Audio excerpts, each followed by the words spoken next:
Because you just heard the opening comments that I kind of made about the crossplay and the convergence of human capital and technology. Now, in classically, what are, well, fairly reimagined realities? And if the first half of this year has really taught us something, what, according to you, would be those three or four maybe key learnings that you are going to put into practice and your guidance, therefore, for industry to put into practice to truly combat disruption in the future and to drive a more agile enterprise? Absolutely, Arjun.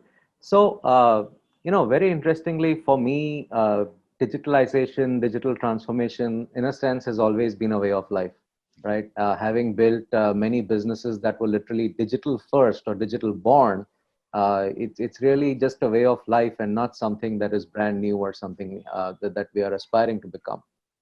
Having said that, for many other businesses who are traditional in a sense of the word, I think digital transformation, although it sounds like a buzz phrase now, is absolutely the way to go.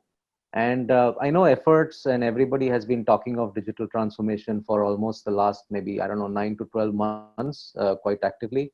But I think in the last 6 months, yeah, it's taken on a whole new meaning. Transformation, first of all, it's not a nice to have anymore, it's a must have.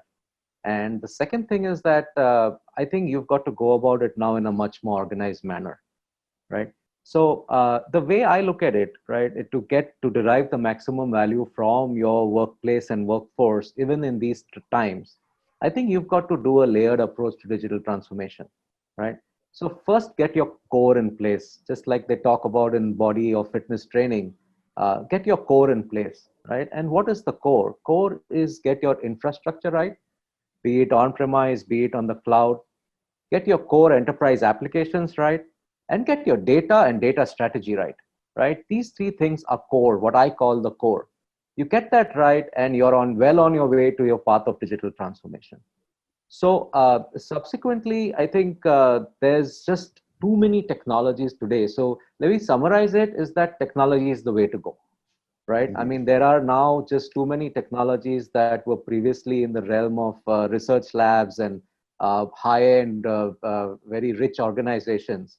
Obviously, the AI, ML kind of things that have now become available to everyone. So I think technology is the way to go. You must leverage technology. Uh, don't use technology for technology's sake. Sick. Use the right technology, decide what is useful to you. Please don't go by buzzwords. Please don't go by what is written in the media as the hype, but we have to select what's right for us. And if you do that, I think, and very frankly, to some extent, it's nothing to do with the current pandemic situation. I think this is the need of the future regardless. I think the pandemic is only pushing us into it faster. That's my view.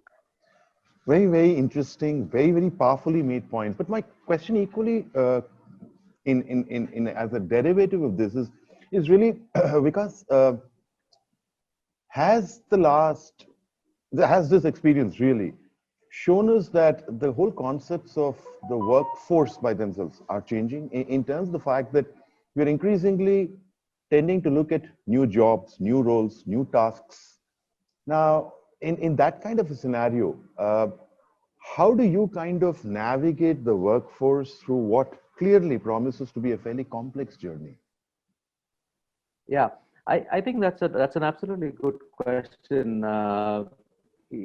Really, and your question is itself is very powerful because the key to any of this transformation happening, although I said technology before, technology is the enabler, Indeed. and without people, without the right mindset, I don't think just technology can solve our business problems or our life problems for that matter, right? So I think it's important for the workforce, right, to understand this, right?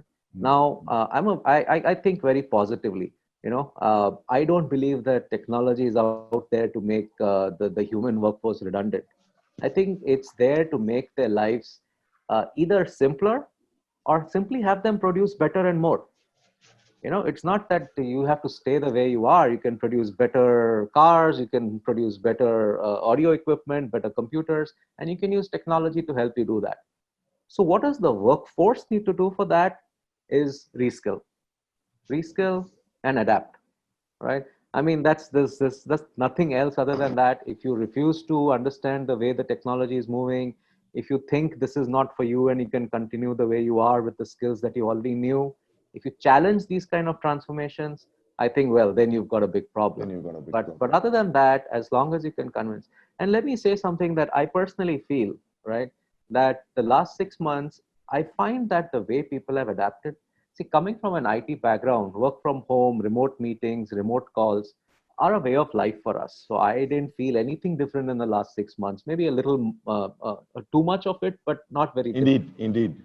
Yeah. But having said that, I find that people in other walks of life or other businesses, let's say manufacturing, very traditional normally, I think they adapted to this very well.